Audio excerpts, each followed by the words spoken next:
1 Coríntios, capítulo 1, do verso 4 ao verso 9. Assim diz a palavra do nosso Deus. Eu sempre dou graças a meu Deus a vosso respeito, a propósito da sua graça, que vos foi dada em Cristo Jesus, porque em tudo fostes enriquecidos nele, em toda a palavra e em todo o conhecimento, assim como o testemunho de Cristo tem sido confirmado em vós, de maneira que não vos falte nenhum dom, aguardando vós a revelação de nosso Senhor Jesus Cristo, o qual também vos confirmará até ao fim, para serdes irrepreensíveis no dia de nosso Senhor Jesus Cristo. Fiel é Deus, pelo qual fostes chamados à comunhão de seu Filho Jesus Cristo, nosso Senhor. Vamos orar? Ó Deus, tua palavra está aberta, o texto está exposto diante de nós, na nossa própria língua, e temos a oportunidade de pensar um pouco a respeito do que o Senhor tem para nos dizer. Abra os nossos corações, as nossas mentes, ilumina-nos, ó Espírito de Deus, para que saiamos daqui alimentados, supridos pela tua palavra. Oramos assim, no nome de Jesus. Amém. A nossa vida no presente, ela depende de uma projeção. Nós precisamos almejar, desejar coisas amanhã, para que o nosso hoje seja um hoje marcado por determinação, resiliência. É verdade que a pandemia atrapalhou um pouco isso, porque a nossa noção de futuro ficou embaçada, ofuscada. Mas nós precisamos continuar com esse exercício. O que eu faço hoje vai determinar muita coisa do meu amanhã. Isso acontece em várias áreas da nossa vida. Você que é estudante, adolescente, jovem, você sabe que se você estudar agora no presente, você vai ser aprovado. Você vai passar de ano. Ou se estiver aí se preparando para o vestibular, você sabe que existe uma expectativa da aprovação no vestibular para que você se dedique hoje. Então existe uma relação do hoje e do amanhã. As pessoas que trabalham em empresas, indústrias, comércios, todas elas fazem movimentos no presente, né? Se é uma indústria, ela produz no presente, na expectativa de que vai vender os seus produtos. Empresários também trabalham dessa forma. Quando você pensa num artista, ele precisa criar no presente, na expectativa também de que ele vai expor aquela criação no futuro. Quando você também pensa na realidade familiar, os pais disciplinam os seus filhos no presente, na expectativa de que eles sejam pessoas educadas amanhã. Quando nós pensamos na realidade do atleta, ele treina exaustivamente, também mantendo no seu coração o desejo intenso de receber o prêmio por aquilo que ele tanto se dedica. Agora, se o aluno brincar, se a indústria parar, se o artista não criar, se o pai não disciplinar e o atleta não treinar, a expectativa vai frustrar. Por isso, nós precisamos pensar na vida mais do que no presente. A vida não é só o presente é muito importante. É claro que existe também aquele ensino de que nós não podemos viver presos ao passado ou projetando somente o futuro, né? Nós temos que estar atentos ao presente. Por outro lado, o presente, para ser um presente bem desenvolvido, ele precisa de expectativa em relação ao futuro. Nós precisamos sonhar, almejar, desejar, para que dessa forma as nossas ações aqui, elas tenham o objetivo de atingir aquela meta que nós estabelecemos. Agora, eu citei aqui uma lista, né, uma lista ilustrativa, que vai tratar de várias áreas. Agora, imagina, como povo de Deus que somos, pensarmos na nossa vida. A nossa vida está passando, e está passando para todos. Nós estamos a cada dia caminhando em direção ao fim. Todos nós. E nós não temos nenhuma garantia de que esse fim vai demorar. Esse fim pode ser a qualquer momento. E ele pode ser a qualquer momento através de dois movimentos. Ou através da nossa ida, ou através da vinda de Cristo. O próprio Cristo falou que a vinda dele seria uma vinda inesperada. Não dá para a gente saber, prever quando Jesus voltará, da mesma forma que não dá para a gente saber ou prever quando nós iremos. Então esses dois movimentos, eles tiram de nós qualquer segurança de que eu vou ter uma vida longa, né? E eu vou viver anos e mais anos e mais anos. Isso tira de nós a capacidade de projetar uma existência sem calcular o fim. Por isso o meu convite para você hoje é começar a calcular o fim. Porque uma outra proposta de vida, talvez não seja uma proposta que nosso coração acolha, né, com facilidade, é calcular o hoje a partir do fim. Eu olho para o fim, eu faço uma contabilidade acerca de como eu quero terminar a minha vida. E aí então eu tomo as minhas decisões no presente. Como eu quero terminar? Eu não sei quando, mas como eu quero terminar? E pode ser que termine hoje, pode ser que termine amanhã, o mês que vem, não importa. Mas eu estou atento ao fim. Se nós deixarmos de lado a nossa atenção ao final, nós corremos o risco de nos perdermos nas distrações, no auto-engano e nas picuinhas dessa vida. Por isso, eu e você devemos expandir os nossos horizontes espirituais rumo à eternidade. Uma vida que não é calculada na perspectiva da eternidade, ela corre o risco de ser uma vida mal vivida. Caso contrário, nós vamos nos perder nessas dispersões. A igreja de Corinto estava se perdendo. A igreja de Corinto, ela deixou de olhar para a perspectiva eterna. Ela deixou de calcular e de entender que a vida aqui é transitória, que nós somos peregrinos. Nós estamos aqui apenas num processo transicional. Isso aqui não é o final da nossa vida. Isso aqui não é o tudo da nossa vida. Essa aqui é a pior parte da nossa vida. Que maravilha saber disso. Aí você olha para a política e fala, agora eu entendo. Você olha para o judiciário e fala, agora eu entendo. Você olha para a desigualdade social e fala, agora eu entendo. Você olha para os leitos que estão abarrotados nos hospitais e você fala, agora eu entendo. Esse mundo aqui é um mundo que eu não quero para mim. Esse mundo é injusto, esse mundo é mau, esse mundo ele é marcado por guerras, ele é marcado por tribulações, por epidemias, pandemias, enfermidades. Esse mundo é um mundo jasno. Eu não quero isso para mim. O que eu quero para mim? Eu quero a vida eterna. Então vamos calcular a vida a partir da vida eterna. Vamos redimensionar a nossa existência. E aí a gente vai parar e vai deixar de lado coisas que às vezes a gente gasta muito tempo, dedica muita energia, mas que acabam não produzindo nada rumo à eternidade. A igreja de Corinto era uma igreja problemática. Paulo plantou essa igreja. Paulo passou lá por 1 ano e meio, diz Atos 18, verso 11. 1 ano e meio. Ano 52 aproximadamente, Paulo planta a igreja em Corinto, depois ele continua a sua viagem, mas ela era uma igreja muito complicada, porque Corinto era muito complicado.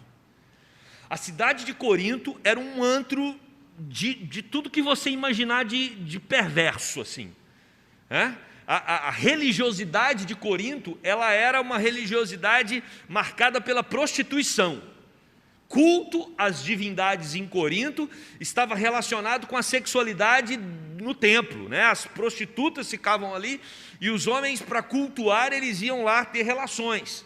Então, era uma cidade onde, quando você imagina esse momento que nós estamos vivendo no mundo, de um secularismo, né, do mundo dando as costas para Deus, não querendo saber dos padrões estabelecidos na palavra, Corinto vivia isso no mais alto grau.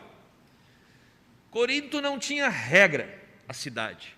Era uma cidade não só imoral, como amoral. E as pessoas que convertiam na cidade de Corinto, elas não mudavam de vida de maneira mágica. Elas convertiam, passavam a crer em Jesus, iam para a igreja e levavam com elas todos os seus pecados que deveriam ser tratados ao longo do tempo. E aí Paulo vai tratar desse povo. Mas é um povo que, quando você lê essa epístola, e agora estudando aqui, você vai entender do que nós estamos falando. Uma igreja com problemas sérios, muito sérios.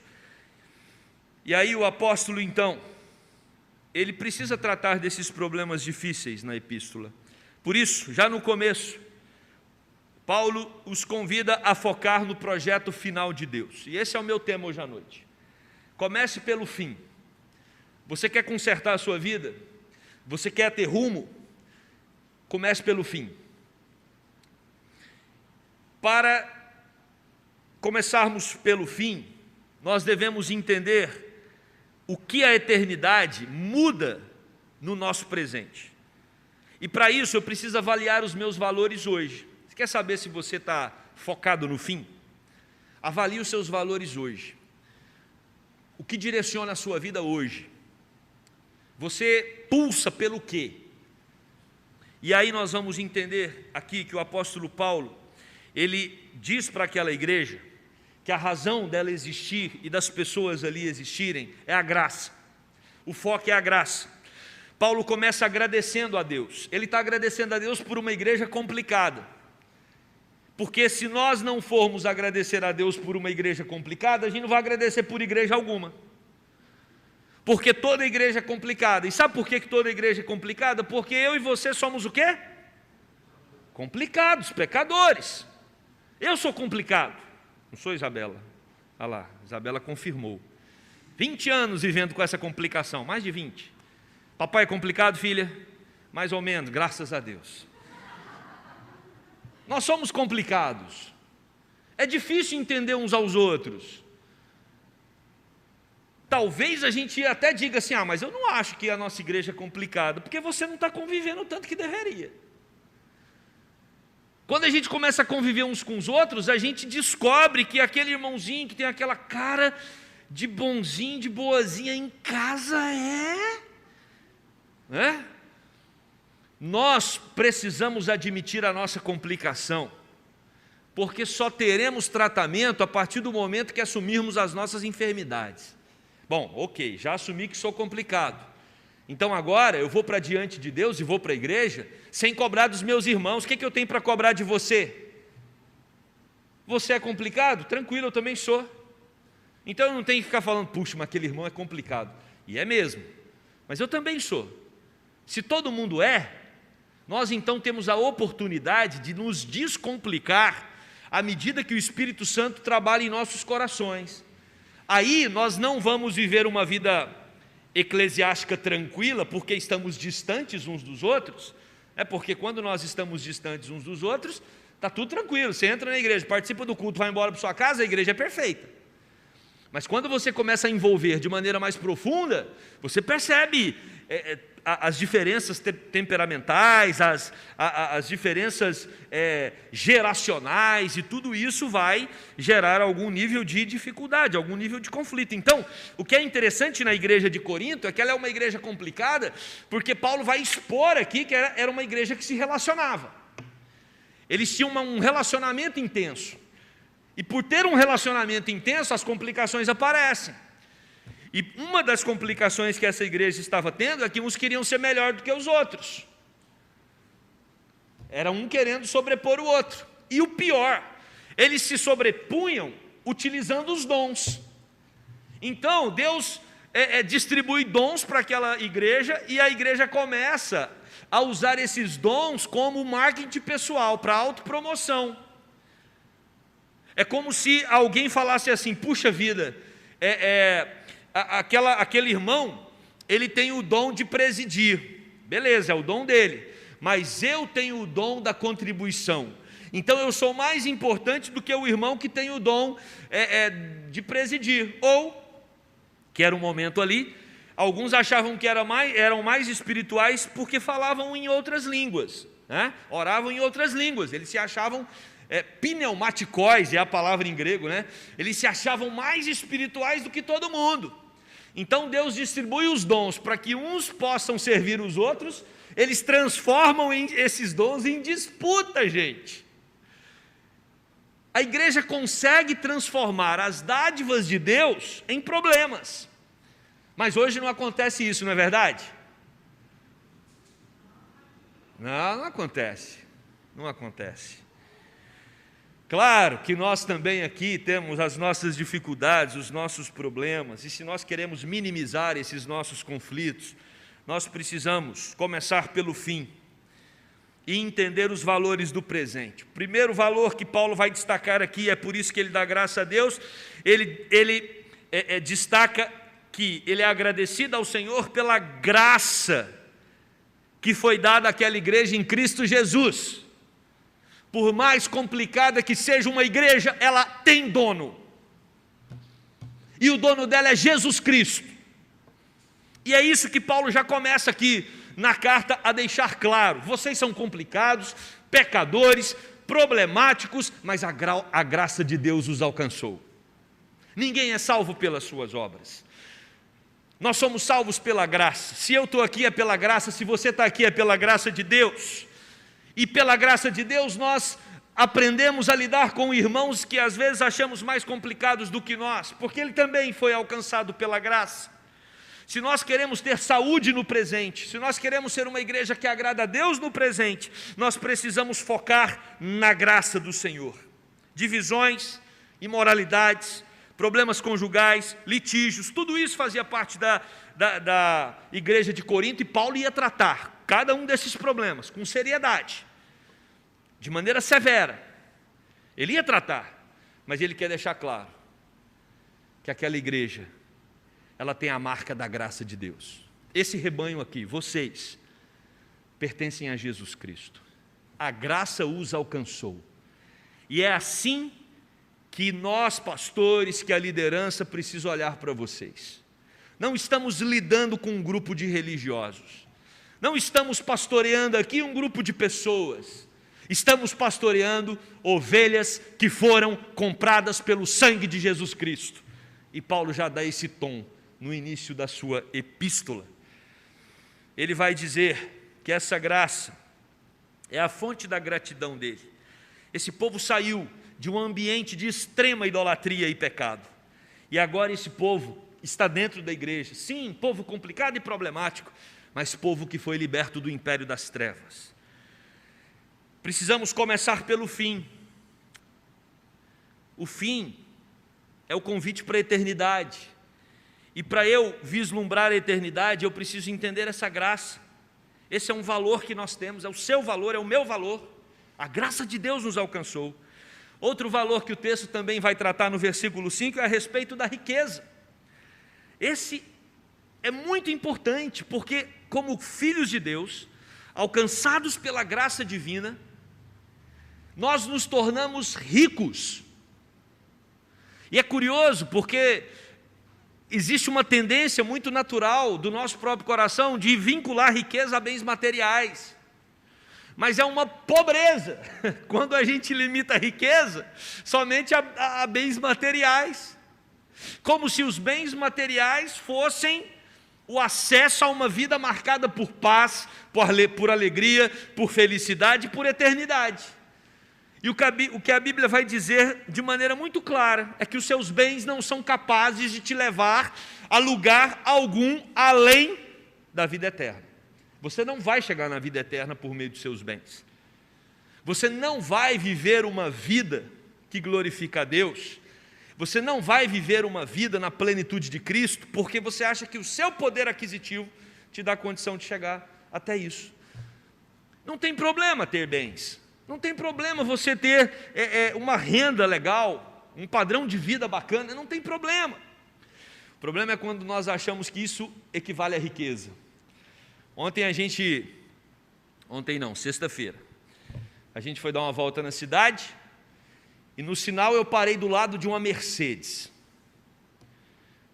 Eu dei uma olhada para a Mercedes, falei, pô, mas que carro bonito, né? Que carro legal, andar num carro desse deve ser muito confortável. Só tem um detalhe, aquela Mercedes, e foi por isso que ela me chamou a atenção, era um carro de funerária. E aí eu falei para a Isabela e para a Bia, falei, gente, como alguém é capaz de pegar uma Mercedes para carregar defunto?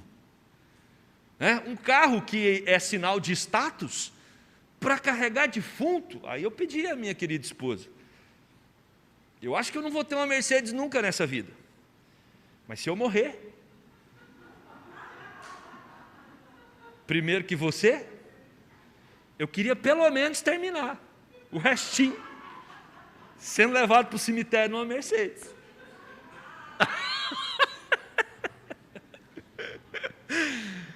A nossa vida, meus irmãos, a nossa vida não está presa aos conceitos de riquezas desse mundo. Tem tanta coisa que o Evangelho nos proporciona e que não depende de recursos financeiros. É disso que Paulo está falando.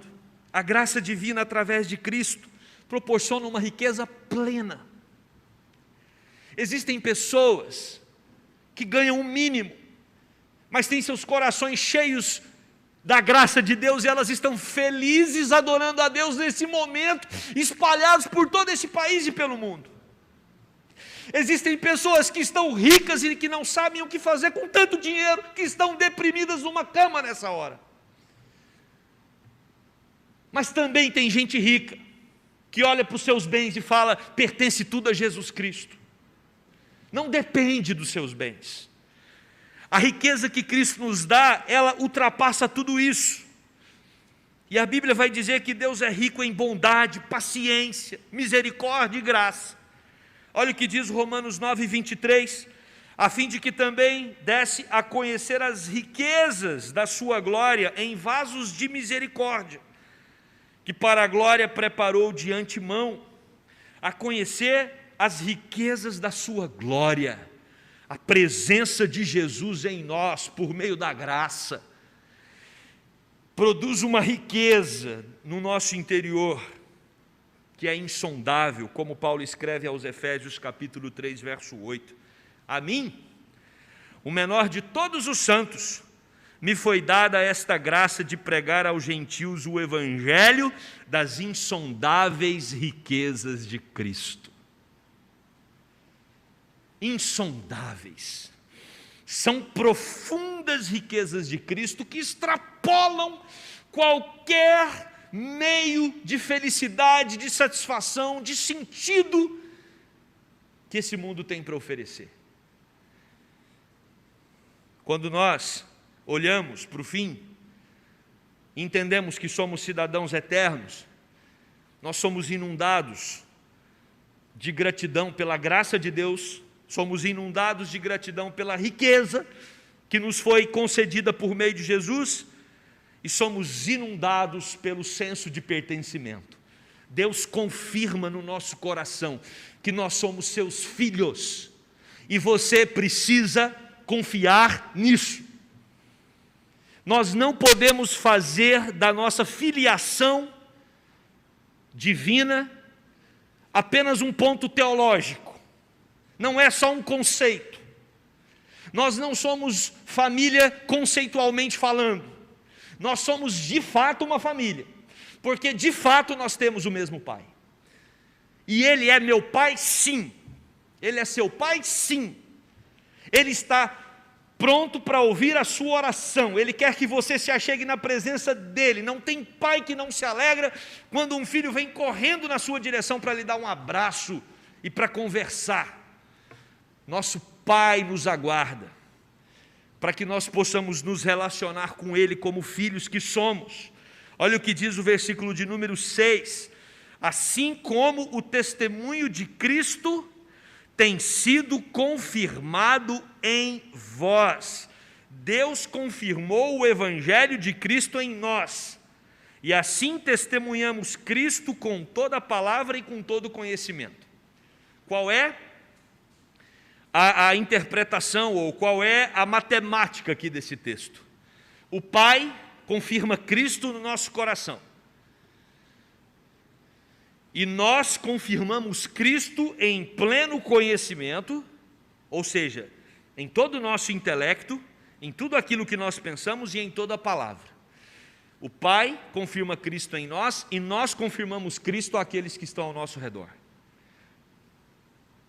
As pessoas que estão ao nosso redor precisam perceber que o Pai nos deu o Filho, para que o Filho morresse, e para que o Evangelho chegasse até nós, e esse Evangelho transborda em nossos corações, por meio da plena palavra e do pleno conhecimento, ou seja, tudo que eu penso, tudo que eu falo, precisa transbordar Jesus, a minha vida precisa ser interpretada a partir do sacrifício de Jesus. Esse é um exercício, irmãos, que nós precisamos estar conscientes dele o tempo todo. Isso é uma vida que começa pelo fim, olha para a eternidade e interpreta agora o presente. Eu sou filho de Deus, então o que eu vou fazer hoje? Aquilo que eu decido fazer precisa de alguma forma estar conectado com a eternidade. Eu vou falar o que me conecta com a eternidade, eu vou deixar de falar porque não me conecta com a eternidade. Eu vou pensar porque me conecta com a eternidade, eu não vou pensar porque não me conecta com a eternidade. Eu não sou mais um cidadão que faz cálculos apenas para a vida nesse mundo. E a gente tem que fazer cálculos para a vida nesse mundo. Mas eu preciso exercitar a contabilidade para a vida eterna. Tudo que eu faço aqui reverbera na eternidade.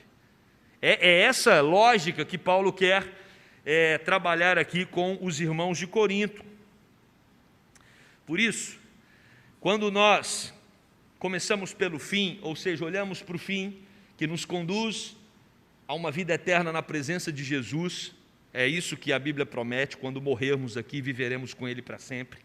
Já estamos inseridos na família de Deus, mas de maneira plena somente quando Cristo voltar.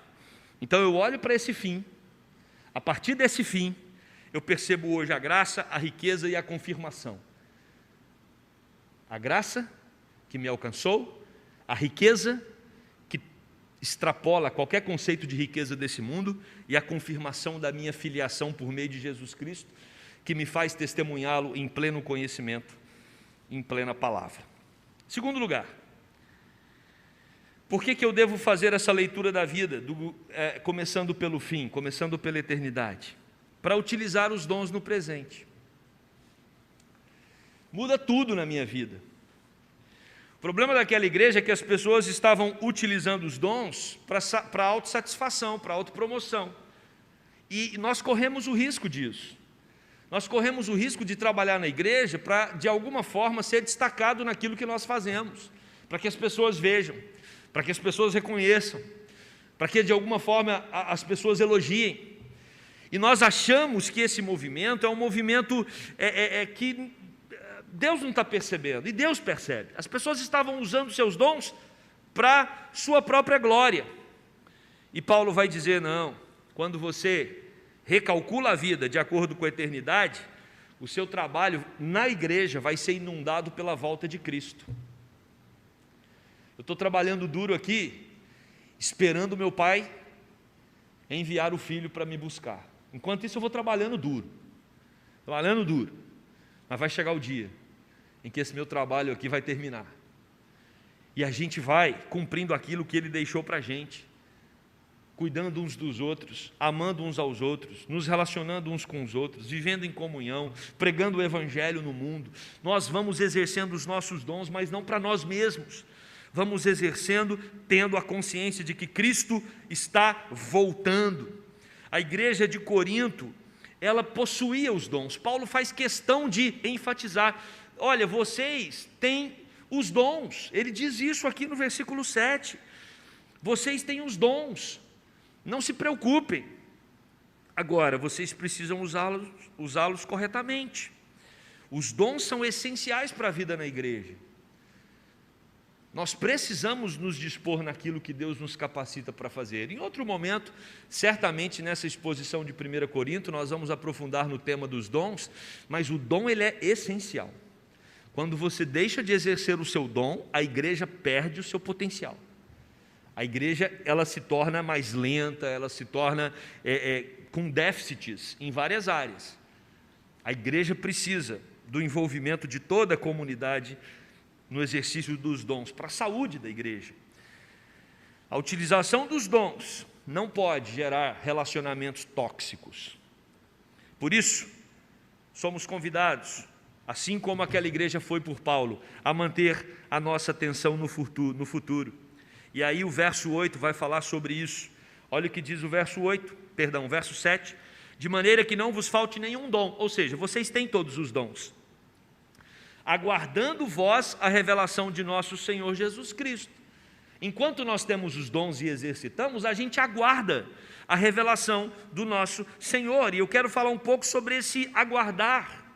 A primeira coisa que eu quero destacar é que aguardar aqui significa aguardar de maneira ardente, precisa queimar em nossos corações, precisa ser um desejo real, não só quando a gente trata desse assunto num sermão, numa escola dominical, ou quando a gente ouve sobre isso numa exposição no YouTube ali, algum pastor falando sobre a volta de Jesus, e o nosso coração incendeia por essa volta. Não, essa expectativa precisa ser uma expectativa ardente. E aí eu me lembro das minhas férias, quando eu era criança, às vezes a gente passava uma semana, 10 dias no sítio que meu pai tinha, e meu pai voltava para a cidade para trabalhar, e ficava eu, meus irmãos, minha mãe, e aí meu pai sempre ia, chegava no sábado. Eu me lembro quando criança, tinha um lugar no sítio que estrategicamente dava para eu ver a estrada o mais longe possível, para ver a hora que o carro do meu pai ia despontar,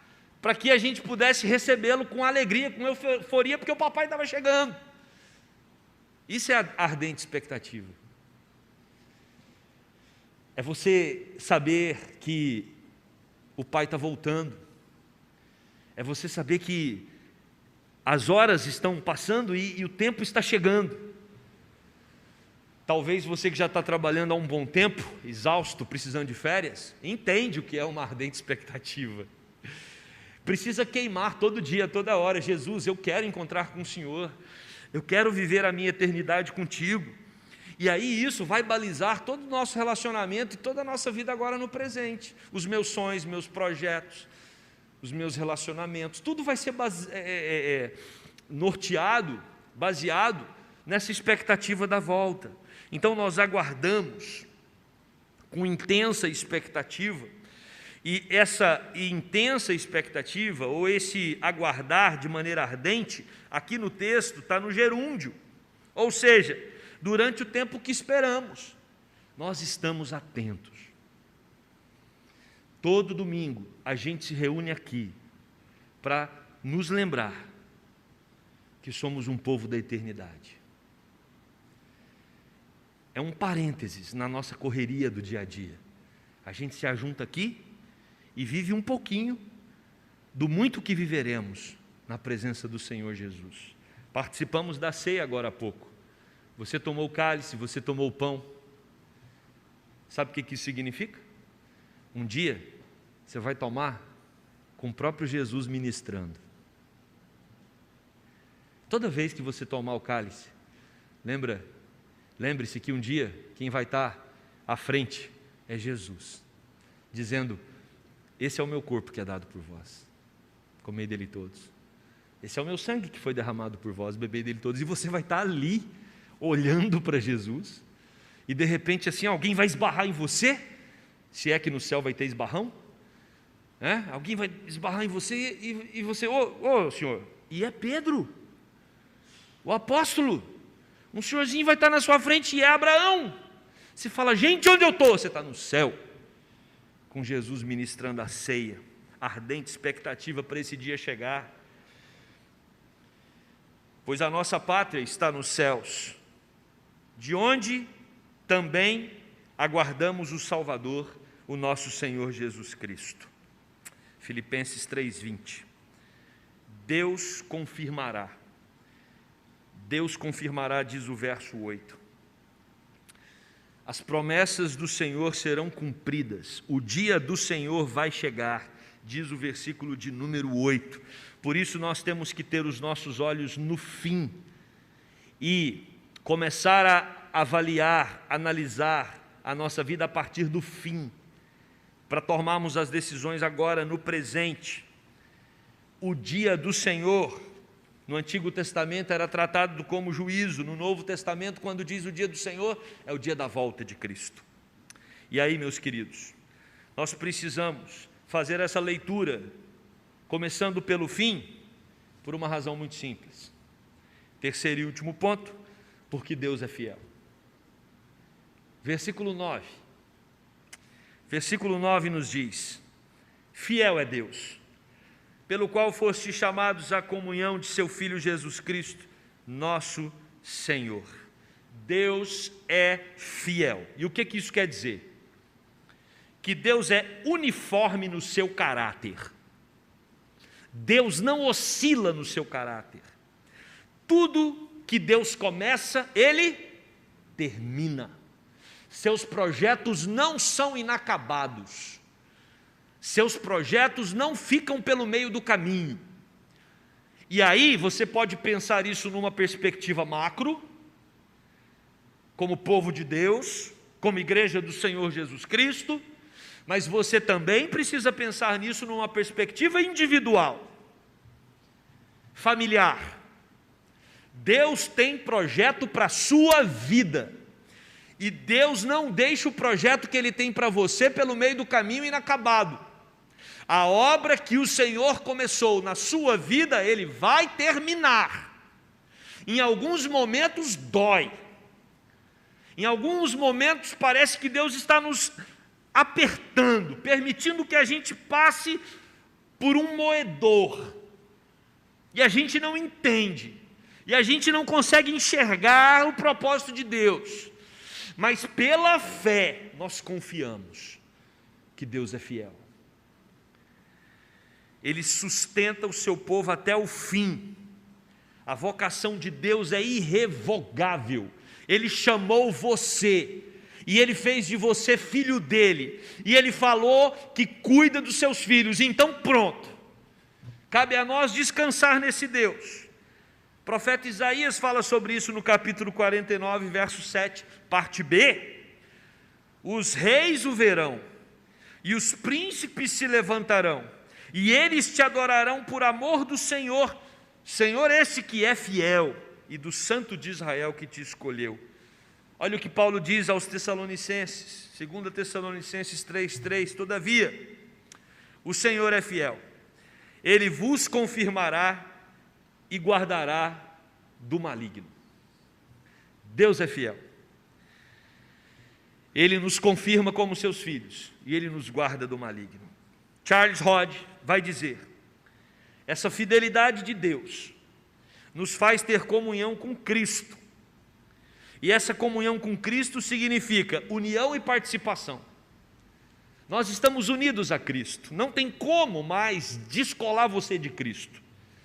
Você está de maneira mística vinculado a Jesus. Isso vários textos da Bíblia vão nos mostrar. Aqui mesmo em 1 Coríntios, Paulo vai tratar a figura do corpo.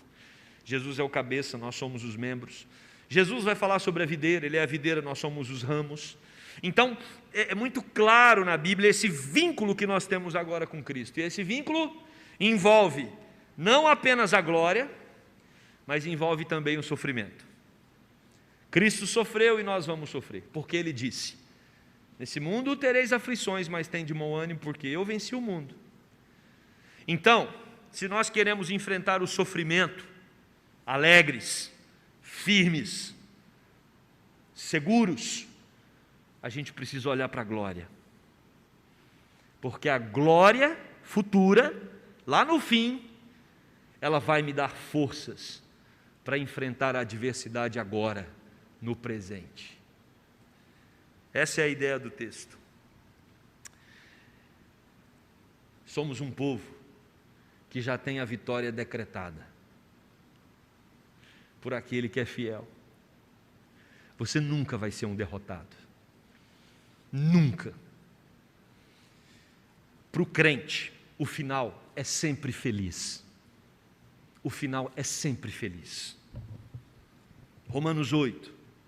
Que nos separará do amor de Deus? Nada pode nos separar do amor de Deus. Nem fome, nem nudez, nem perigo, nem espada. Eu gosto da parte que diz nem anjos, nem anjos, nem principados, nem potestades, nem coisas do presente, nem do porvir, nada poderá nos separar do amor de Deus que está em Jesus Cristo nosso Senhor. Isso é confirmação. O Deus que é fiel prometeu para mim e para você que Ele vai cuidar de nós até o fim. E o nosso fim é glorioso.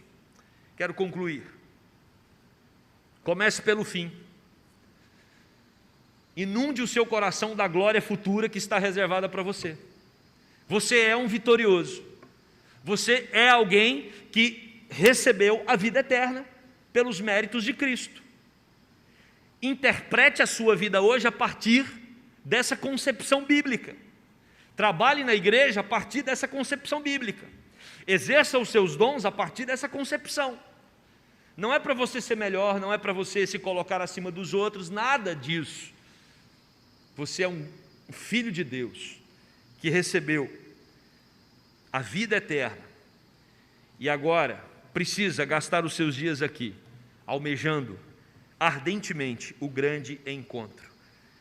Fique tranquilo, porque Deus vai cumprir todas as promessas. Ele é fiel.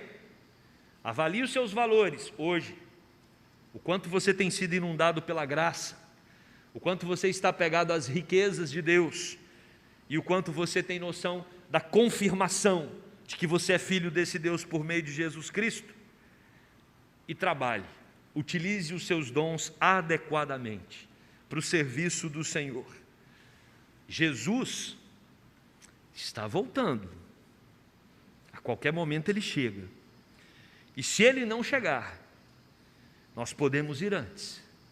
O importante é que nós construamos uma vida aqui,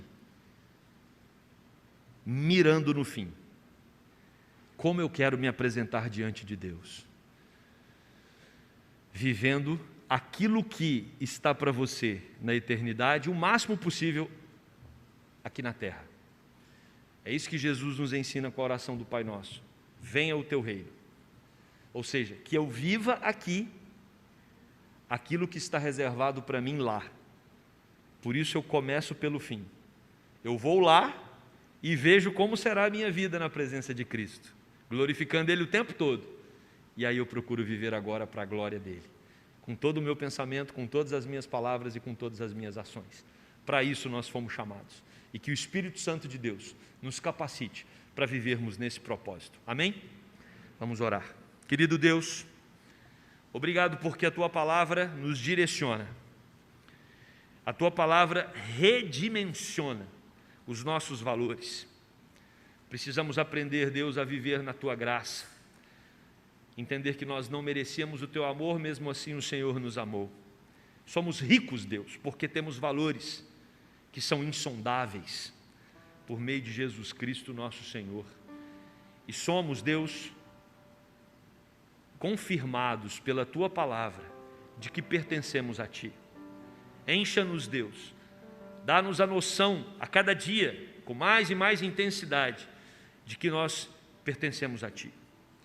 Oh Deus, ajuda-nos a trabalhar na igreja e a viver, exercendo os nossos dons, procurando sempre glorificar o Teu nome.